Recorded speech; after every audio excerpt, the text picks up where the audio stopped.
Hi, I'm Cristina deVallescar, and in just a moment I will be interviewing John Driskell Hopkins.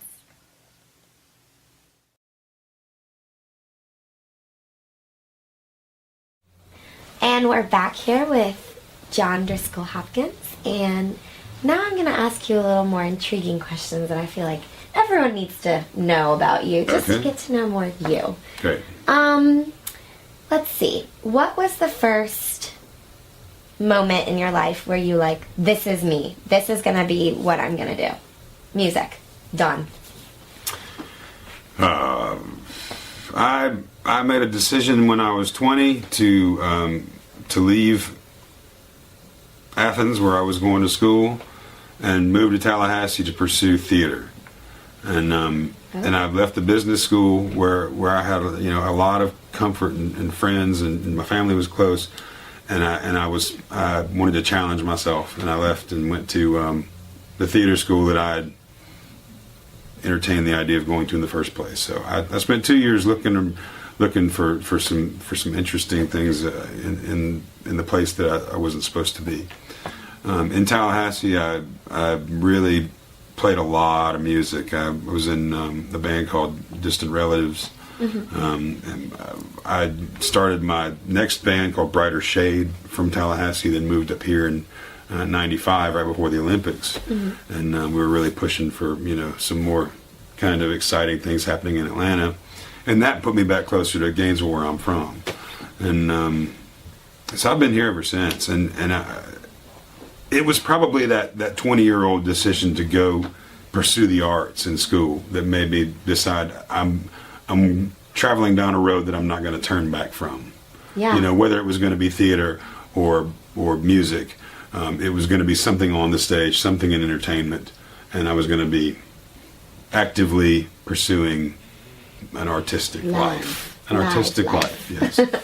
And theater, music, two different things, but they also coexist. Sure. What made you get away from theater and shift more towards the music? Well, I was playing music in Athens too, and I had a lot of really good friends that I still have that I played with there and still play with sometimes here, and those kind of relationships don't really die. They sometimes they hibernate, but yeah, they wake up eventually.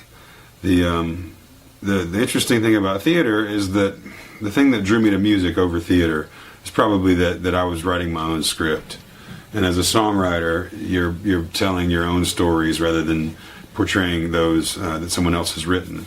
And there's such a wonderful part of acting that's being able to tell someone else's story. So I really love both of the disciplines, both of the arts. But the one that I do more often and more frequently is obviously writing songs and singing and performing, that way. Yeah. With music.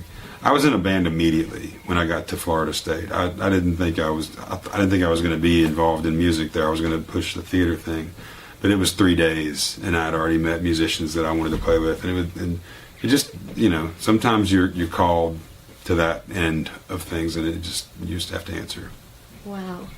And has having a family and kids and all this made you see different aspects of music in any way? If that makes any sense. I've written songs about my family and my kids, but I don't know about seeing music differently. I've had to balance my time more wisely. Yeah. Throughout our lives with our personal relationships, sometimes they're nurtured by a busy schedule. Sometimes they're destroyed by a busy schedule, and you have to find the ones that really make the most sense and feel the best for you. And I'm very happy. I've got a wonderful family and a very understanding family, and whenever they can come with us, they do.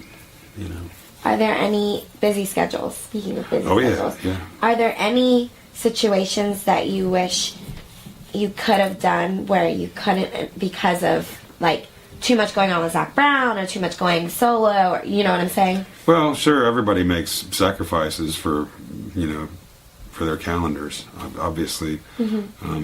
working people in any job have to make choices surrounding making a living. You know? But you know, sometimes we're on call and we get called to things that we're not prepared for, but we just make it work. How long before were you prepared for the national anthem this year? How long did we know about it? Yes.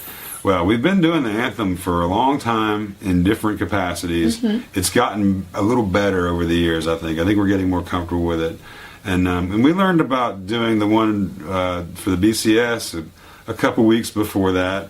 And the one for the Falcons, the Falcons kind of hinged on, well, we're slated to do it if they win the game, and then they hear that, so they won the game, and then we moved on, and so you can kind of line those up as we're getting closer to the season being over, and if your home team is going to be a part of it, or so luckily it's kind of in our back pocket all the time, and we can sort of throw it out there. Fun. It's cool. Isn't it a great experience? Or is I got more texts and emails from people who've been from those performances than I have for when we were on the Grammys. Really? Yeah, because everybody's watching football. Yeah. Grammys is more of a certain people watch that. Whether you're paying attention to the band or not, if you're watching football and the anthem comes up and your buddy's there, then you're like, oh man, this is so cool. You're on the field. Yeah, nice beard, jackass. There's people that are like, that I've known forever. But, that is so funny. Well, when you do performances like that, and obviously it's a cappella and all that stuff, how, as a band, do you have to rehearse a bunch so that you're, in union? Because, one person is different than a whole band. We just walk around. We'll be there all day, and we'll be in a dressing room, and somebody will grab their phone and punch in the pitch or whatever, and that pitch will start. And then we'll just go do it one time. We'll go have a bottle of water, or sandwich, and then come back and do it again later. Yeah. We have to run through it to knock the dust off of it, basically. But it comes back pretty quickly. We actually changed it a little bit this time. Sometimes you did. It gets a little, we're tweaking it. That's good, though. Variety. Sure, you don't want them all to sound the same. Right. Well, they're very close to what we consider to be a military version. We like that it's very traditional. I saw that. When I was listening to it and watching it, I was like, they're more...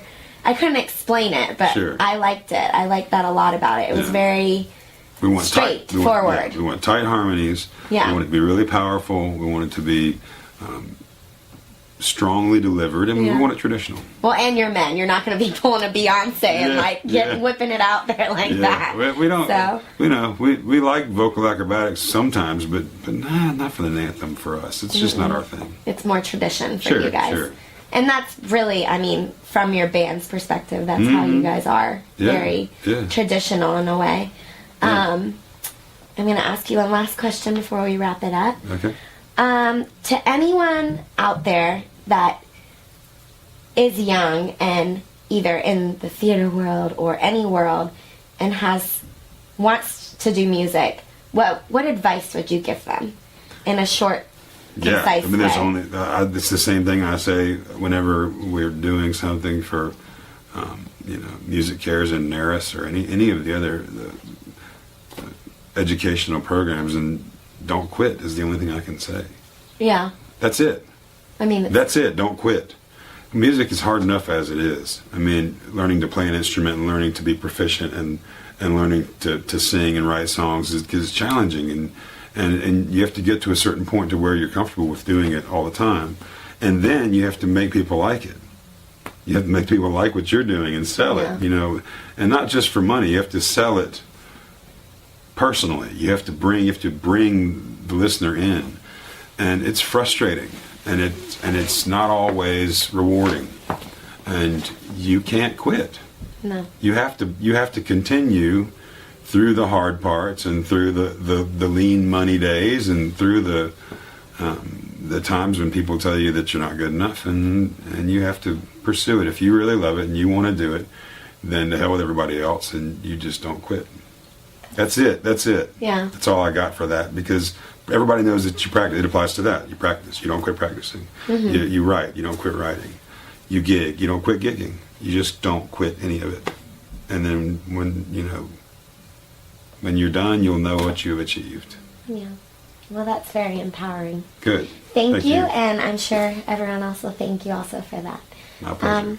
Once again, it is John Driskell Hopkins here, and he's great. Thank you.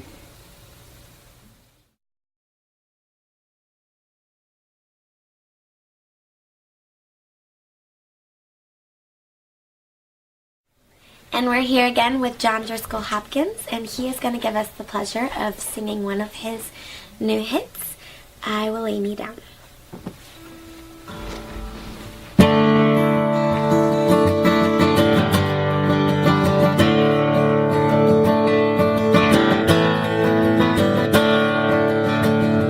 When my day is done, when my race is run, I will lay me down.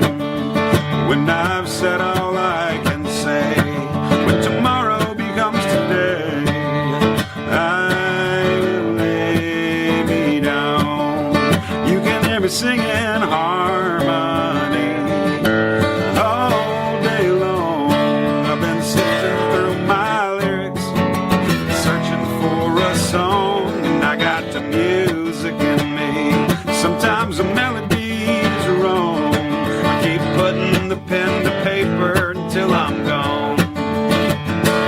When my day is done, when my race is run, I will lay me down. When I've said all I can say, when tomorrow becomes today, I will lay me down.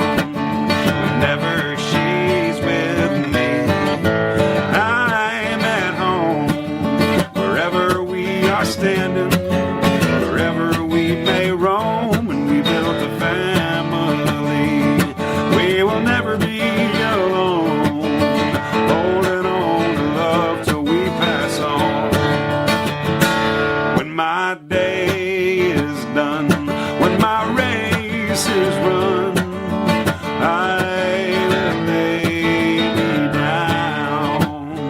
When I've said all I can say, when tomorrow becomes today, I will lay me down.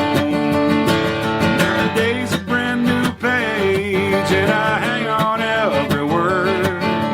Only God knows how the story ends. So I forget about my age, and I know it sounds absurd, but I'll live and laugh and love until then. When my day is done, when my race is run,